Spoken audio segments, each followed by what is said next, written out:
So hi, today we will talk about the full bridge isolating converter today. So it is really similar to push-pull converter, but instead of using a center tap transformer on the primary side, we use a normal primary. So it has just two wires coming out of the primary side of the transformer. But the difference is, the secondary side is same. With the push-pull converter, we have a center tap secondary winding, two diodes, and an LC filter at the output stage. But on the input stage, instead of two switches, we have four switches. And the idea of that, so now we don't have a center tap transformer at the primary side, but somehow we need to apply an AC signal, or we need to first charge the transformer, then we need to apply a negative voltage to that one. So in that one, it is like you can turn on switch 1 and then switch 2 at the same time, and then you have that kind of voltage or current coming out from your primary side.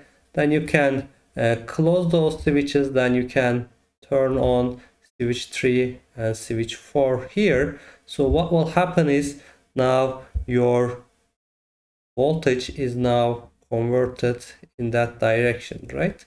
So in one cycle you are applying some positive voltage, and in the other cycle you are applying a negative voltage. So it is in a way that you are converting your DC to a high frequency AC, like in the form of a square wave. Then your transformer converts it, and again we will get into the details, but it is similar to push-pull converter. So in one cycle your only one side of the secondary side works, then that the relevant diodes rectifies the voltage, and in the other cycle then you have the D2 diodes gets into the conduction. Then again you have some kind of AC signal here, and those diodes rectify it, then you can get an DC output. So it is because of that transformer structure, it can give out some compact solutions, especially for large power applications. But the downside is, instead of two switches, now you have to use and control four switches. Okay, so the operating modes, they are really similar to the push-pull converter. So first, we can have the switch 1 and switch 2 are closed. So if we just go back, we clean that part a little bit. So in the first cycle, what we have is switch 1 and switch 2 are coming out. So we have VP at the primary side, okay, and it creates some current in that direction, and that will go out in that way. So we will have some current in this direction, right? So we will have an VS at the primary side, and that voltage is converted to that voltage with respect to turns ratio of the transformer, and you can get it at the inductor side. Okay, then this is the same with the push-pull. Let's have a look at the other side. We will talk about what happens in between. So at that stage, switch 3 and switch 4 are on. So actually we already discussed it, but let me redraw it properly. So in that one, the currents are coming that kind of inverted direction. Okay, so the current are coming out in that direction. So in that way you are generating some current like that. So as you can see, in both cases, similar to push-pull converter, you are supplying some positive current to the inductor. So in both those regions, the LX current is being charged up, so it is increasing linearly. So what we need is another off time. We cannot like charge up the inductance continuously. So what we have is that both switches are off. So let's see what happens here? So again, if both switches are off here, so we will not have any current at the primary coil, but that inductor current, let me, I don't know, use the with the green one. So in this case, we will have that inductor current coming out here, and it is dividing in half. Okay, so they are being converted here, but actually the voltage induced on the secondary side are canceling each other. So during that region, VLX is being discharged. So the voltages at that side, it is 0. On that side it is VO, so VLX over that region is minus VO, and now we are not taking any power from the primer side, and our inductor current is supplying, and the capacitor is supplying the load only. Okay, so again, I'm skipping the derivation, but you can have a look at the textbook, or also you can watch the push-pull video. They are really same. And here what you see is the Vx voltage. Vx is that voltage here. So whenever that one is used up, so you have Vs times Ns over Mp over dt.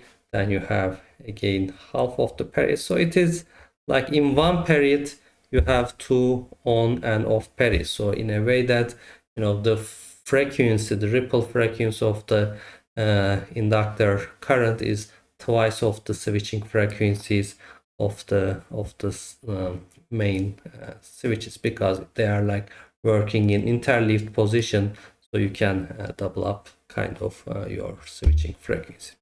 Anyway, so you can do that, and you can find that one is actually same with the push-pull converter, and actually that 2 is coming from the fact that how we define the duty cycle. Okay, so normally your full TS is here, so but you can define the DTS over one cycle, but in reality that you have 2 D times TS regions where you are supplying power. But at the end, so we have the same relation, so you cannot make the duty cycle higher than 0.5, because you need some cycles to keep the inductor current balanced.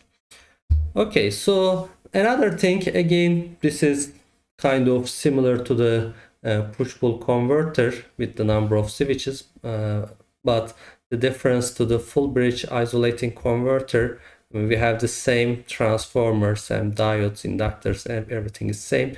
The only difference is we have just 2 switches here, but what we have is we have 2 capacitors connected in series. So if you have the supply voltage here, so if you have the supply voltage here, those capacitors are sharing that voltage equally. So this is Vs over 2, this is also Vs over 2. So let's see what happens if we just close the switch 1, if that one is closed. Okay, so we have that one, and it is going from here, right? So what we see, I mean, this, it's flowing through capacitor. So basically we see, I mean, on the primary side we don't see Vs anymore, but we see Vs over 2. Okay, so then let's see what happens if we close that switch and we open that switch. Okay, in the previous one, that one was open. So in the red area, so now the current, okay, it is coming, I'm drawing from the opposite side, coming through here, right? So it is flowing in that direction. And actually, if you look at that, this one actually sees minus Vs over 2. So in the full bridge converter, we are seeing like Vs and minus Vs in those on and off periods. But with the half bridge converters, with that capacitors, we can see Vs over 2 minus Vs over 2. And actually, if both switches are off, then we have the same relation with the full bridge isolating converter. So the only difference is, instead of using 4 switches, we just use 2 switches here, but we have to add some capacitors. So again, depending on your application voltage ratings, either full bridge or half bridge can be feasible, but from the voltage characteristics, the only difference is now the voltage applied to the transformer is half. So not surprisingly, again, those things are same. The only difference here, as I mentioned, is half of the voltage. So therefore, we just got rid of the 2 value here. So it is Vs times Ns over Np times duty cycle, and the duty cycle is less than 0.5. So it is half of the push-pull converter and half of the full bridge converter. So the converters so far we discussed can be classified as voltage source converters, and I would like to discuss briefly the current source converter. And when we start the inverters topic, we will come back to that topic again. So voltage source inverters, or you will see that term a lot, VSI. I mean, this is the inverter topic, or it can be a voltage source converter, as in the DC converters. So they are fed by a voltage source. Okay, so we assume a source voltage is connected. So, or technically it can be a capacitor, which is large enough so that voltage is not changing. So the input voltage is constant regardless of how much current we draw. Okay, so then the current source converters or current source inverters, again, I think I wrote it wrong. It will be current source inverters or converters, so CSI. So they are fed by a current source. Okay, so again, in this case, we assume there's like a quite large inductor at the input side. So regardless of how much current you draw, then you cannot change the input current. So it is as if in the first one we are using constant voltage from the input, and in the second it is like a constant current. So again, there are all current source equivalents of many voltage source converters.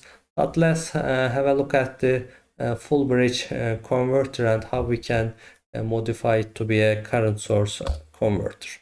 So this is the current source converter version of the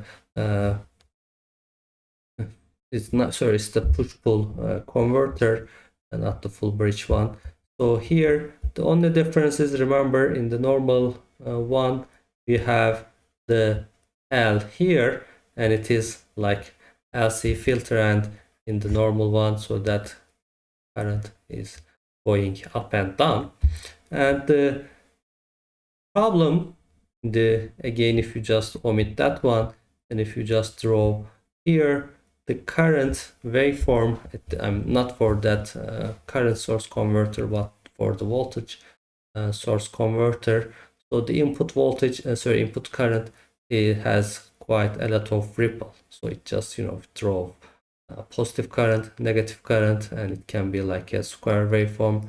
And if you have any parasitic inductances at the source side, those LDIDTs can generate some parasitic voltages and EMI problems.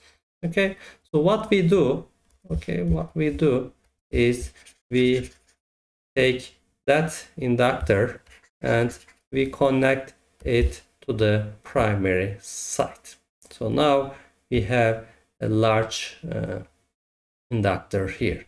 So again, you cannot now draw like a square wave with that kind of large inductor. So we need to modify our switching sequence.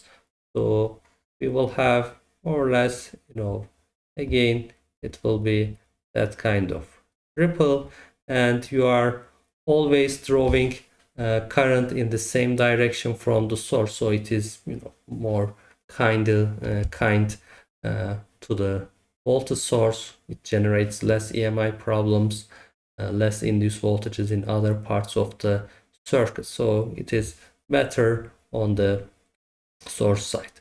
So let's see how does it work. So of course, what will happen if we, let's say, close one of the, start with the other one. If we close here, so nothing will change. So we have that kind of, there was an error with that switching with respect to push-pull. In the push-pull converter in your textbook, it was the switch one. But anyway, if you have, you know, that kind of output, that one is coming out of from that dot. So we will have, it will, so I think the convention is slightly different from your push-pull videos.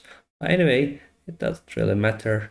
So you will have like one of the secondary sites is being excited, but there is no inductor on here, so inductor is there. Right? Then you can close the second switch, and then you have the other diodes get into the conduction. So the difference is, remember, in the voltage source converter, there was some period which we turn off both of those switches, and our, you know, in when it was in the secondary side, our inductor was freewheeling through those two secondary windings. Okay, so now we need to do that freewheeling operation again, but if we somehow close, if we close both of those switches, if they are, sorry, by closing I mean turning them off. So if we turn them off at the same time, then our inductor current has nowhere to go, and if we just, you know, cut out the current like that, that will induce quite a lot of voltages. So the freewheeling for that inductor when it's at the primary should be like that. So we have to take that, okay, and bring it over here, and then the other part will come over here. So we will use, you know, both of the switches. Okay, then during that time, okay, then during that instant, then both of them will be carrying some current, but because, you know, they create a opposite side MMF on the transformer, so both of diodes will be off, that thing will be off, so our load will be supplied only by RC, and that terminal voltage, as both of them are operating, that terminal voltage over here will be 0 volts, and we will see a Vs voltage over VLX. Okay, so the important part, I will derive the mathematical relations and show the graphics, but the important thing is, in current source converters in general, you know, you don't turn those switches off at the same time. So in the voltage source inverters, we don't turn on, you know, if they have a bridge converter, we don't close those switches, we don't turn on those switches, so to prevent a short circuit at the voltage terminals. In the current source converters, we don't turn them off at the same time, so that we always have a path for current to flow. Okay, so again, you know, in the voltage source converters, we do not turn on those switches on at the same time, but in a current source converter, we do not turn on both switches off. Okay, so here it is the operating modes that I was talking about. So at first, like, I can start from here. So here S1 is on, S2 is off, and then instead of some off period, we have both switches are on. Okay, both S1, 2 are on, and we have that period where S1 is off and S2 is on. So we have that kind of overlapping periods, and those overlapping periods actually you can think of like it's a boost converter. So that transformer becomes, you know, a 0 voltage, so it just short circuits from here to here. So during those both switches are on period, it is like a boost converter, so we are charging up that LX, and we will see that boost behavior in the same way. So I mean, in the previous one, remember, we have the duty cycle, but the secondary side, it was like a buck converter, so it was reducing voltage, but of course you can have some amplifying voltage ratio. But anyway, we have D times voltage ratio. But here, you know, because of that boost ratio, so that part of the circuit seems like a boost converter. Then we have added turns ratio conversion, and we have two diodes. Again, it is similar to a boost converter. So let's do the, you know, mathematical calculations. Okay, so first let me draw that one. So these are the, you know, diode 1, diode 2, so they are working in parts, and whenever they are off, you know, whenever these are, that means both switches are on. So whenever those things are off, then we will have some current through that IX branch. Okay, cool. So let's do the voltage calculations. So as I mentioned, I think there was an error in your textbook. So this will be switch 1. I think that should be switch 2 for the rest of our calculations. So switch 1, switch 2. Okay, so I think that will be better.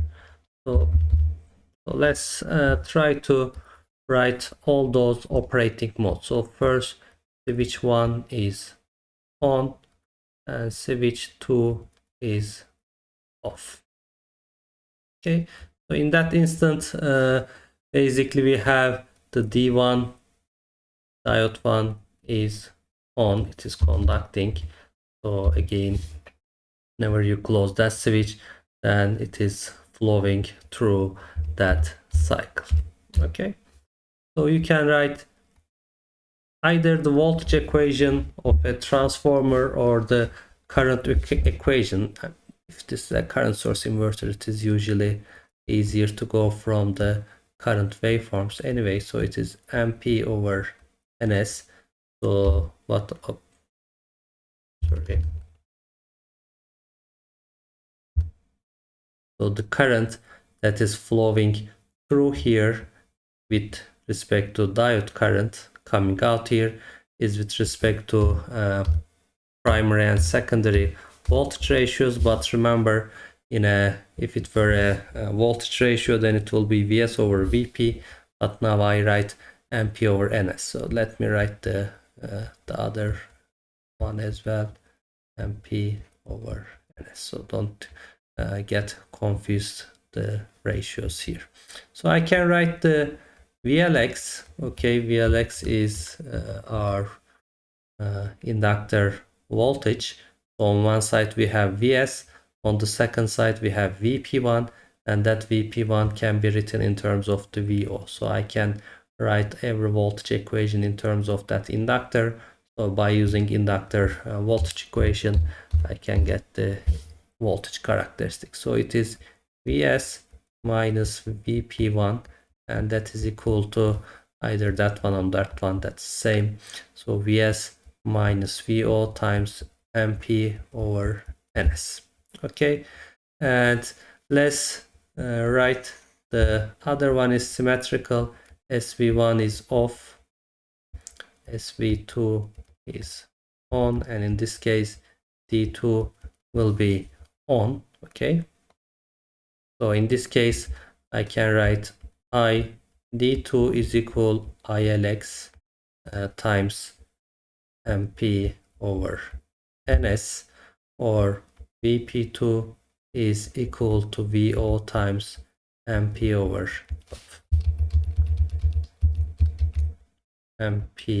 over NS, or VLX is equal VS minus P2, and you can write it with the same way, VO times MP over NS. So basically they are symmetrical, and we are applying source voltage on one side minus the output voltage, and in order to have balance we will show that needs to be negative, right?